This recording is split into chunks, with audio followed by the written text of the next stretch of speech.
Cumprimento os irmãos com a paz do Senhor mais uma vez. Graças a Deus, nós vamos reiniciar a nossa lição para a Escola Bíblica Dominical com os nossos professores para a classe de juvenis e adolescentes. Hoje nós vamos estudar a lição de número 11 com o título As Abominações de Israel e Judá. Uma palavra de texto áureo para os irmãos iniciarem a leitura e a meditação com os alunos, estará no primeiro livro dos reis de Israel, no capítulo de número 11 e o verso de número 9, quando está escrito assim: Pelo que o Senhor se indignou contra Salomão, porquanto desviara o coração do Senhor Deus de Israel, o qual 2 vezes lhe aparecera. Este é o texto áureo fazendo referência a Salomão e também a um período de tempo do seu reinado, e em harmonia com o título da lição sobre as abominações de Judá e de Israel. Isto seria mais no sentido da instituição idólatra, em que durante o período de tempo em que muitos reis reinaram, eles envolveram-se terrivelmente com a idolatria. Então, hoje nós temos esta lição para nós meditarmos nela. A leitura bíblica em classe que os irmãos professores estarão fazendo estará no primeiro livro dos reis mesmo, e será o capítulo de número 12, os versos 26 a 32, leitura a qual os irmãos professores poderão estar fazendo juntamente com eles na hora da meditação bíblica no dia desta aula, que refere-se também a Salomão, as questões relacionadas à maneira como Deus agiu sobre o envolvimento de Salomão na idolatria e a consequência que isto trouxe para as gerações futuras ou para os reis sucessores, tanto os filhos de Salomão, a linhagem de Salomão, quanto também, principalmente, as pessoas que estavam próximas a Salomão. Na introdução, nós temos escrito assim: nos 2 livros de Reis, vamos estudar que Deus foi fiel em cumprir suas promessas, conforme falara a Moisés ao entregar as palavras do concerto no Monte Sinai. Porém, a idolatria e a transgressão da lei trouxeram o juízo de Deus sobre Israel por não observarem o concerto. Sendo assim, veremos que Deus não é negligente aos seus filhos, mas é fiel para cumprir toda a sua palavra, nos abençoando ou corrigindo, de tamanha desobediência que cometemos contra a sua santa e sagrada Escritura. Dentro desta introdução, os irmãos vão poder fazer uma reflexão com eles, que dentro da palavra de Deus, uma das coisas que Deus mais foi incisivo em advertir, em avisar, seria do perigo, o perigo terrível no envolvimento com a idolatria. A idolatria num sentido generalizado dentro da palavra de Deus, que envolvia as nações dos cananeus. Ou seja, naquele tempo em que os cananeus habitavam na terra, isto estava praticamente pragmatizado entre as nações, não é? Tanto que quando Josué, dentro da palavra de Deus, teve a missão, a incumbência de entrar com Israel na terra prometida, os irmãos podem fazer uma reflexão com eles que a maioria das vezes que Josué entrava a destruir as nações, isto estava categórico da parte de Deus, porque essas nações estavam envolvidas terrivelmente com a idolatria. Então, por isso que Deus advertiu grandemente a Israel muitas e muitas vezes, desde quando o Senhor tirou Israel do Egito, onde também no mesmo Egito havia um sistema idólatra terrível, terrível. E isto é importante porque os irmãos podem meditar com eles, ainda que pareça ser algo muito simples, que não cause tanto problema, mas a realidade é que é uma afronta contra Deus. Por isso que o título da lição fala sobre as abominações. É uma afronta pelo fato da maneira como Deus deixou dentro da sua palavra aquele mais preciso dos tão maravilhosos mandamentos, não é? Onde temos aquele onde se diz assim, Deus dizendo, não farás para ti imagem alguma de escultura, nem do que há em cima no céu, e nem do que há embaixo na terra, nem a eles vos prostrareis. E, infelizmente, as histórias bíblicas que nós temos, e não são poucas, é que, infelizmente, aquela parte ruim da imaginação humana se inclinou a esta abominação, a formar um Deus e, além disso, ainda também de se prostrar diante deste Deus. Isto era algo terrivelmente abominável aos olhos de Deus, ou seja, havia um ódio, né? Algo que aborrecia o coração de Deus.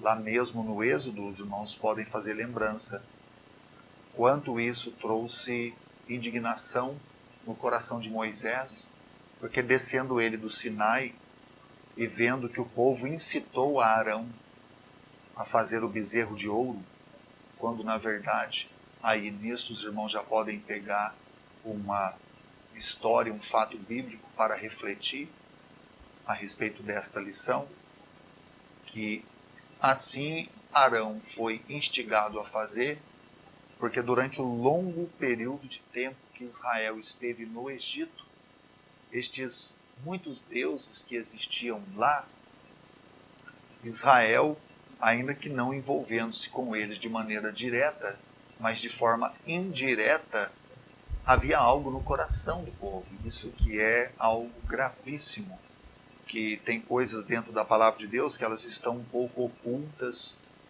diretamente na escrita para nós.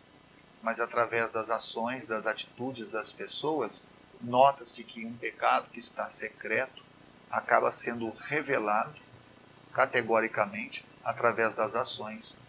Porque os anciãos, os príncipes, chegaram a Arão e eles disseram, o que há de ser este Moisés? Ou o que foi deste Moisés?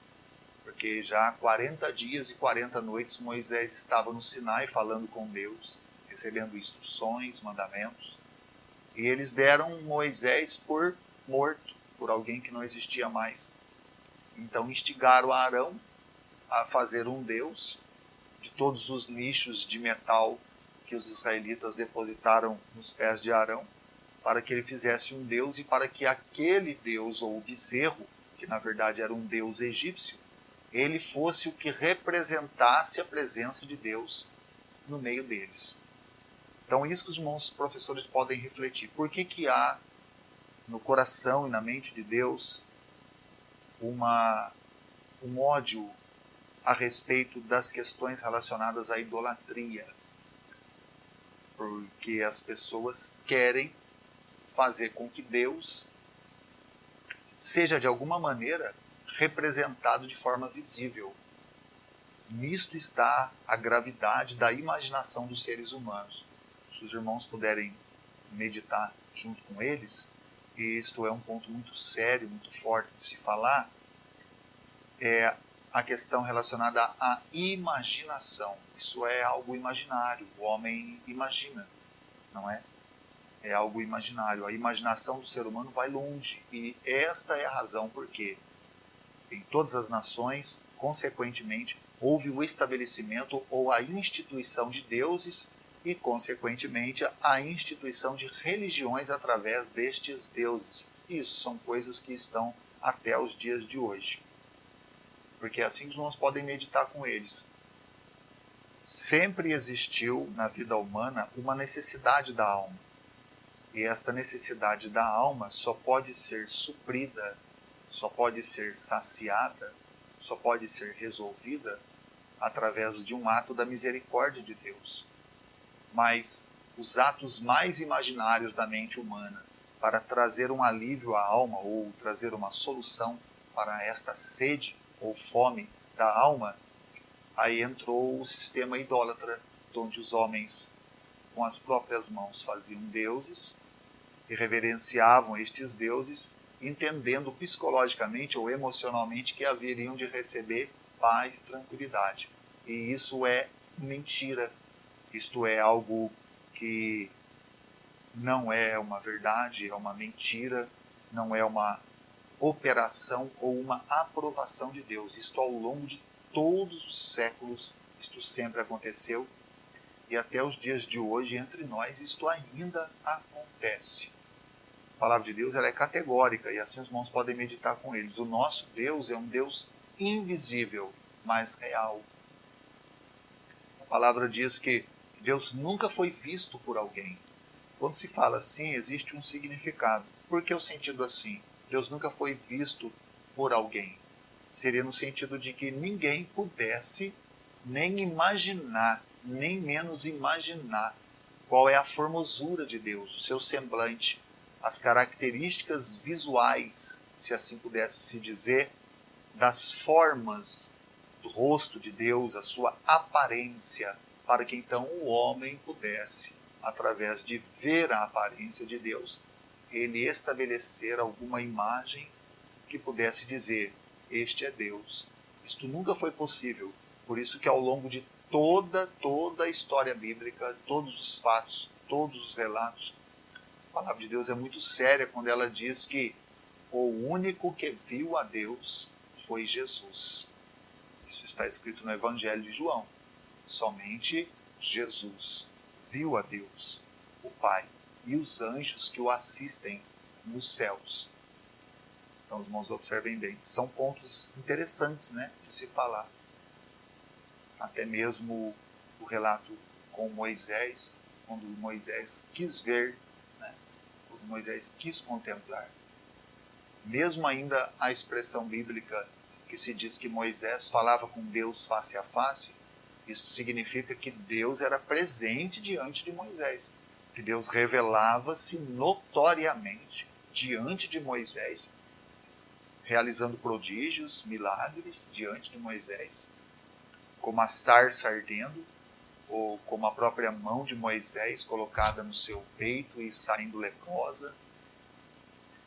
Então, a revelação da palavra, face a face, tem este significado, ou seja, Deus revelava-se presente através de suas ações prodigiosas, e não que Moisés contemplava a formosura de Deus, para que então, até mesmo talvez o mesmo Moisés pudesse depois esculpir alguma imagem que mostrasse como era a formosura ou o semblante do próprio Deus. Então nunca isto existiu, nunca pôde e nunca isto existirá.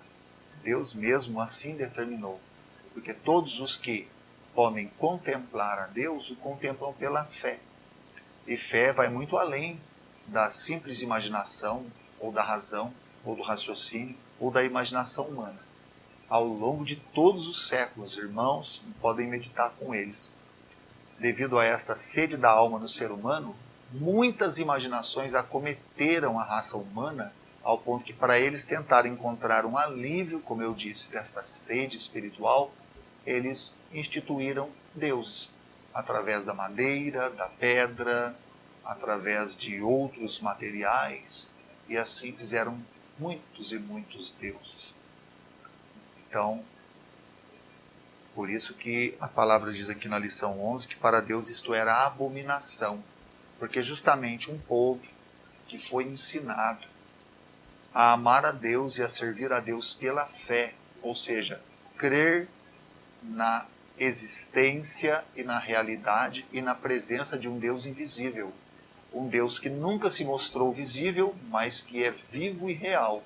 E nisso eles deveriam crer.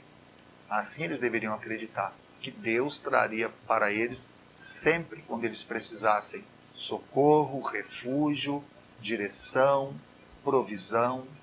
Assim Deus queria que Israel vivesse, que Israel fosse mantido pela fé. A fé que são os olhos da alma, que faz ver o milagre, ver o invisível. Né? Está bem? E isso é tão importante, somente fazendo lembrança de uma palavra com Moisés, né? Lá na carta aos Hebreus. Eu até faço questão de abrir aqui, os irmãos estão me acompanhando nesta lição.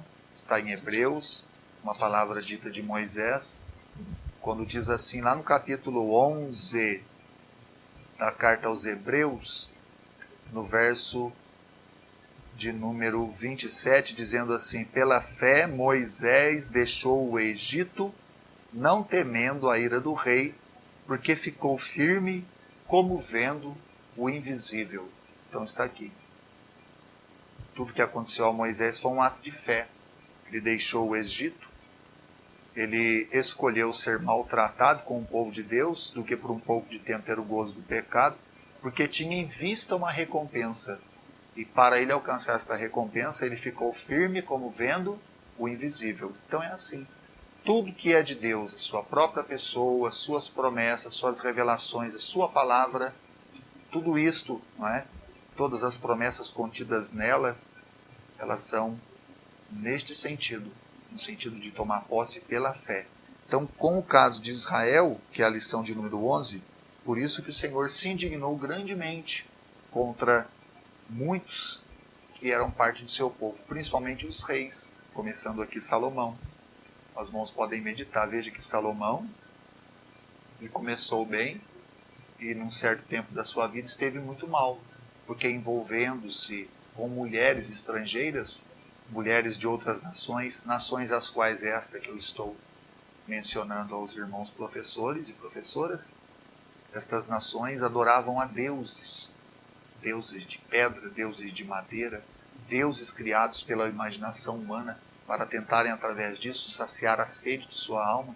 Com essas mulheres que eram envolvidas na idolatria, Salomão também cedeu. Salomão, ele foi instigado por essas mulheres a estabelecer altares de culto a estes deuses. Então, irmãos, vejam bem que o Deus que falou com Salomão, não é? 2 vezes, qual o Senhor lhe aparecera, a quem Salomão deveria atribuir toda a honra e toda a glória, de repente Salomão agora está envolvido na oração de outros deuses. Não só Salomão, como outros reis mais que Deus mesmo estabeleceu, que seria o caso de Jeroboão, que vocês vão ver no capítulo de número 12, que ele colocou um bezerro em Dan e outro em Betel, instigando também o povo à idolatria. Tá? No tópico de número 1 aqui, os irmãos vão poder ler a revista com eles, está assim, olha, rebelião e idolatria. Vemos que Salomão, no final do seu reinado, desobedeceu ao Senhor e não cumpriu suas ordens, pois introduziu a idolatria no meio do povo de Israel, e isso afastou o coração do povo da adoração ao Senhor. Deste dia em diante, começou a ser castigado pela desobediência e sofreu as consequências da violação do concerto. Então está aí. Foi o fato que sucedeu a Salomão. E por que Salomão agiu assim? Como eu disse aos irmãos, sutilmente no envolvimento com as mulheres estrangeiras, elas coagiram o coração de Salomão a que ele adorasse os seus deuses também. E Salomão, afeiçoado por estas mulheres, ele acabou aderindo às suas súplicas e envolvendo terrivelmente a sua vida na idolatria. E Deus deixou de ser o seu único e verdadeiro Deus, como o Senhor deixou no seu mandamento. Ouve Israel, o Senhor vosso Deus é o único Deus. Ao Senhor teu Deus amarás de toda a tua alma, de todo o teu entendimento e de todas as tuas forças. Então, toda a vida, todo o fôlego, toda a provisão, tudo é atribuído à glória e à bondade de Deus. Mas Salomão e outros reis envolveram-se terrivelmente com a idolatria. É muito importante que os irmãos reflitam com eles sobre esta questão Porque todas as vezes que na imaginação humana ela se entrega a isto, é como que outro que é considerado também superior ocupa o lugar de Deus na vida de tal pessoa. E muitas das vezes a pessoa pode ser um ídolo de si mesma. São situações bíblicas que nós vamos poder meditar com os irmãos aqui também. Um ponto que já poderia estar lembrando aqui, vocês podem até meditar, né? Abrir com eles e meditar dentro da palavra de Deus, lá no Evangelho de Lucas, é a parábola do fariseu e do publicano. O fariseu, ele dizia de si mesmo, né? Que ele não era como os demais homens, roubadores, injustos, idólatras, e que ele dava os dízimos 2 vezes na semana, e que ele consagrava a sua vida. E aí ele diz que não era como os demais homens. Então os irmãos podem notar que o fariseu, ele fazia de si mesmo o seu próprio Deus. Então ele tinha em si mesmo, dentro do seu coração, um ídolo. Ele não atribuía a Deus todas as suas ações como um ato de misericórdia, muito diferente da palavra do publicano, não é?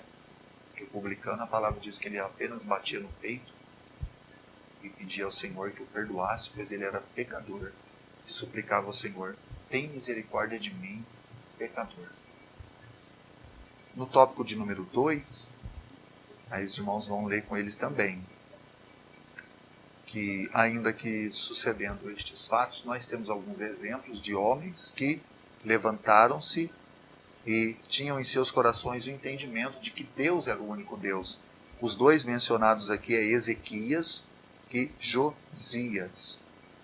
Os irmãos vão ali no 2º livro dos Reis, capítulo 18. Os irmãos professores e professoras também vão ao 1º livro dos Reis, capítulo 22. Quando a palavra de Deus fala a respeito de Ezequias e fala a respeito de Josias. E leiam a história. Leiam a história dos dois, façam marcações dos assuntos relacionados à piedade destes 2 reis, tanto Ezequias quanto Josias. Por quê?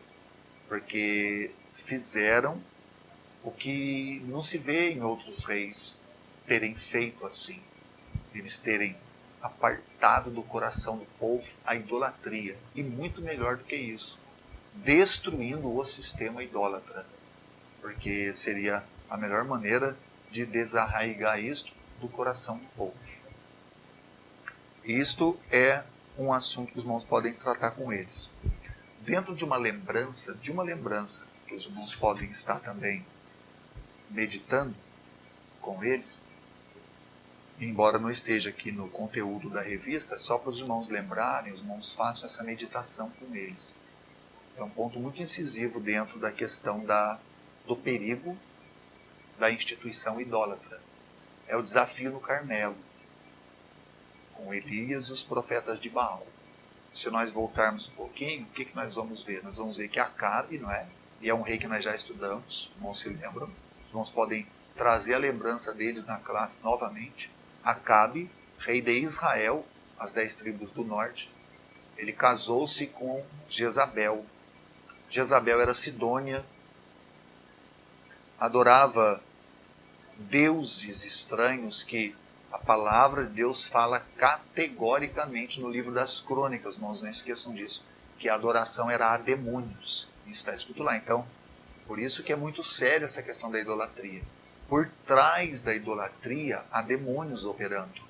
A idolatria feita de pedra, de pau, de qualquer material perecível, transitório que seja, ali pode parecer algo simples, inofensivo, algo que não aparenta ser tenebroso. Às vezes pode ser até uma escultura bela, como alguns fazem, né? Até algo assim que seja chamativo, cativante, mas por trás de tudo aquilo que exteriormente representa uma beleza, uma inofensividade, não há nada que ameace, por trás daquilo está uma operação de demônios. Isso está escrito no livro das Crônicas. que a adoração era a demônios. Isso que é a seriedade. Por isso que há no coração e na mente de Deus uma tristeza quando há o envolvimento com a idolatria.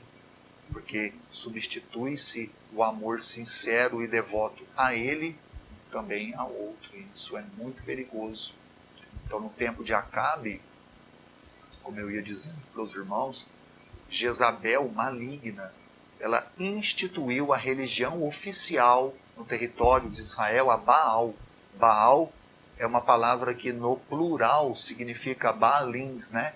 Que na verdade é uma mistura de muitos deuses, porque na maioria das vezes eles não envolviam-se com um só, era com muitos.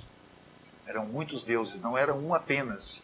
Eram uma variedade de deuses mancomunados que na grande verdade, como eu disse, eram demônios, enganando o povo, metendo o povo debaixo de um jugo severo e o povo na ignorância envolvidos, ao ponto que Deus levantou Elias. Porque Deus viu que a situação de Israel era tão má, tão terrível, no envolvimento idólatra, que eles estavam cocheando entre dois pensamentos. Então esse que é o perigo. Os irmãos, meditem neles com isso. Façam menção deste episódio bíblico. O que significa o cochear entre dois pensamentos? A palavra cochear vem de coxo. Coxo é aquele que é manco de uma perna. Se é manco de uma perna, ele não tem a mesma capacidade de desenvolvimento de andar como anda uma pessoa normal, que tem as duas pernas boas.